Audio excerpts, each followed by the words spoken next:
Şu an Afyon başta olmak üzere Van, Sinop ve Çorum illeri gibi başta 30 tane ilimizde şap hastalığı görülmekte. Şu an hani halihazırda yapılmakta olan şap hastalığında şu an önemli olan aşılama faktörü var. Şu an hayvan sektöründe şöyle şap maalesef belli kısıtlamalar getirdi. Şu an hayvan pazarları, kesimhaneler bildiğim kadarıyla kapalı. Karantina altındayız şu an. Hani belgi bölgeler altında. Şu an canlı hayvan sevkiyatı yapılmamakta. Hayvan giriş çıkışları şu an kısıtlı durumdadır. Şu an hayvana aşı yapılmayan hayvanla aşı yapılan hayvan arasında çok büyük, ciddi oranda bir fark var. Şöyle söyleyeyim size. Aşı yapılan hayvanda şap hastalığına yakalandığı zaman tedavi olma olasılığı ciddi oranda yükselmekte.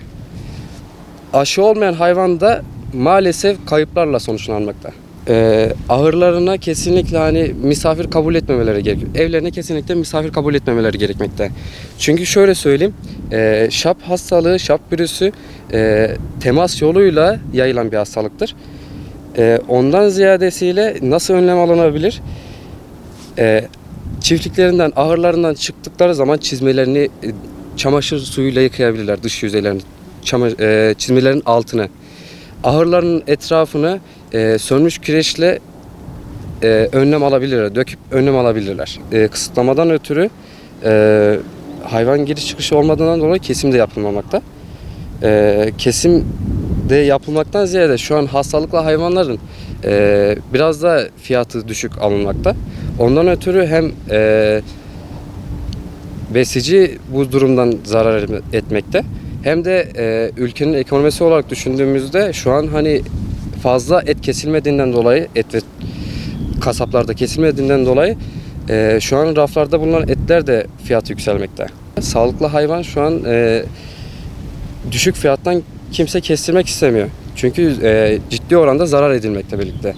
Bu oran ne zaman yükselir diye sorulursa, ne zaman ki hani karantina kalkar, hastalık ortadan kalkar, o zamanla beraber bizim de umudumuz inşallah o şekilde olur, yükselmek olacaktır. Ne kadar hani bu hastalığın süreceğini tahmin edemeyiz. O hayvanın hani hem işletmenin yapacağı önlemler baz alınır, hem de hayvanın direnci baz alınır. Şimdi 21 gün boyunca hastalık vücutta göstermeyebilir.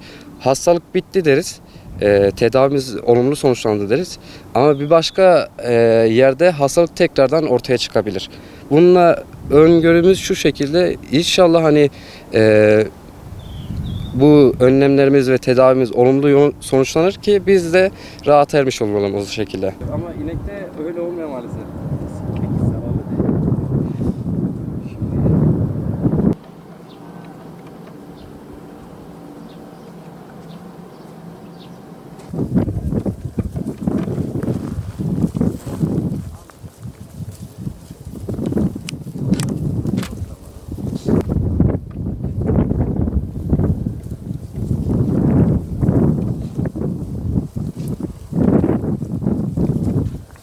Hayvancılıkla uğraşıyoruz. Şu an ortamlar çok kötü. Şap hastalığı diyorlar ama bu şap daha önce de yaşadık, böyle bir şey görmedik. Bu şapta farklı bir oyun var diyoruz.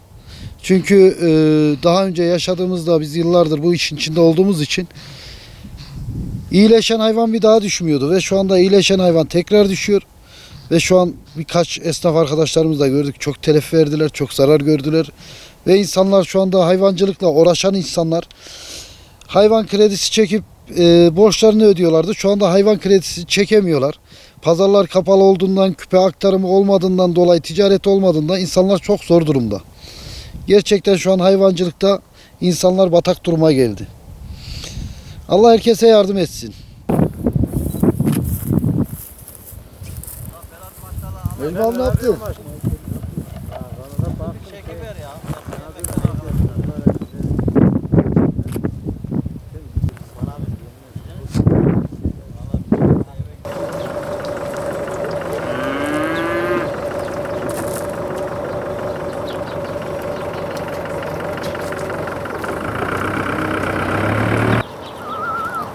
Adam ne yapıyor? Ne yapıyor, iyisin? Yok. Başkanım bunlar isim mi?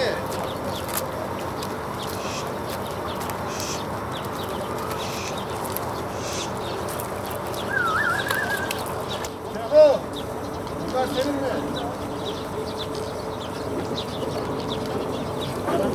Genelde Türkiye genelde bir problem var şu anda. Türkiye genelinde var. Pazarlar da kapalı. Et üretimini olumsuz etkiliyor şu anda. Çünkü hayvanlar hastalıktan ötürü zayıfladı. Hem de genel bir pazarlarda bir kapalı olma durum var. Genelde şu an Türkiye genel bütün pazarlar kapalı.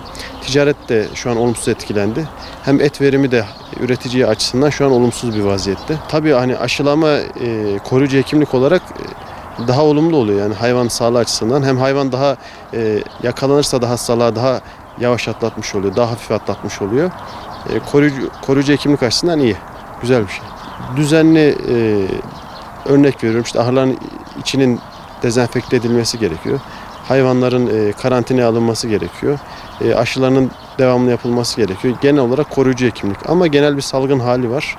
Ya hayvan zaten kurban sonrası olduğu için fiyatlar çok yükselmedi. Normal seyrinde devam ediyordu. İster istemez verimlilik düşeceği için et fiyatları yükselir yani. Pazarlar kapalı. Şu anda genel bir karantina var. Sevkiyatlar durmuş vaziyette.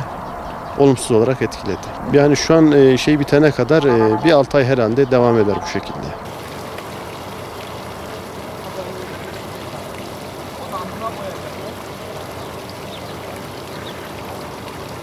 Şap hastalığı hemen hemen 81 vilayetin hepsinde var.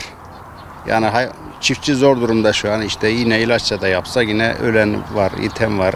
Ya et üretimi, hayvan ticareti zaten internetten yapıyorlar. Öyle normal hayvan ticareti yok. Et de zaten kestirmeye götürenler hayvanların şeyi düşmesin diye direnci ondan götürüp kestiriyorlar. Ya sütte zaten biz bir hafta 10 gün kullanamadık yine ilaç yaptığımız için. Onları mecbur infa ettik. Ya aşılama oranı şap aşısı zaten 2 sefer yaptı ilçe tarım. Biz kendi zaten imkanlarımızdan da yaptık işte ilaç aldık bilmem bir şeyler derken. Ya önümde biz ilaç aldık işte ayaktan ağızdan işte iğne onları vuruyoruz. İşte sirkeli ilaç yaptık işte veteriner aldık onları işte ağzına sıkıyoruz. Ayaklarını yıkıyoruz normalde sabah akşam. Et fiyatları şu an herhalde biraz yüksek tam bilmiyoruz et fiyatlarını da. Biraz hareketlenme var diyorlar ama ne kadar yalan ne kadar doğru. Ya etkileme tabii oluyor. Şimdi pazar açık herkes gidiyor pazara. Şu an internetten işte bazıları arkadaşlar alıyor satıyor ama normal öyle bir hızlılık yok herhalde ya. Yani şaptan dolayı hızlılık yok. Normalde olur aslında da. Vallahi geçen sene fazla herhalde bu kadar sürmedi de bu sene bayağı bir etkili ya. Hemen hemen her tarafta var bir Ege bölgesi hariç. Çoğu yaygın değil ya.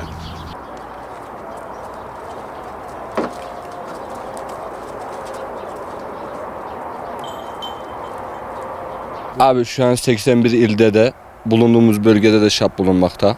Etrafımızda olsun, komşularımızda olsun her yerde var yani. O sıkıntıyı şu anda tüm Türkiye çekiyor. Abi şu an et ucuz ama alış çok pahalı. Hayvanı mesela yani ete göre alamıyoruz. Küçük hayvan daha pahalı. Büyük hayvanı kestirdiğimiz vakit 120 milyar tutuyorsa küçük hayvanda 110 liraya 105 liraya anca toplayabiliyorsun. Aşılama abi sıkıntılı yani. Şimdi nasıl söyleyeyim ona aşılama pek doğru yapılmıyor. Yani zaten kendi çabamızla hani bir şeyler yapmaya uğraşıyoruz şap hastalığıyla. Yani öyle bir aşı falan doğru düzgün yok ülkemizde şu an. Üreticiler abi olduğunca şu an yerinde saymalıdır. Hayvan alıp satılmaması lazım. Yerine yani kimseyi komşun bile olsa sokmayacaksın. Uçan sinekten bile bu hastalık bulaşıyor abi. Et fiyatları abi şu an danalar biraz yükselişte. Yani yılbaşı da malum yaklaşıyor abi. Senin yılbaşına büyük bir patlak verir gene ki gibi devamlı olduğu gibi. Şu anda abi yerinde sayıyor gibi bir şey kurbandan sonra ama. Çok bir zam yok yani öyle. Hayvan satışları abi durgun. Kurbandan bu yana durgun abi. Al sat yok, satışlar yok. Düşük yani.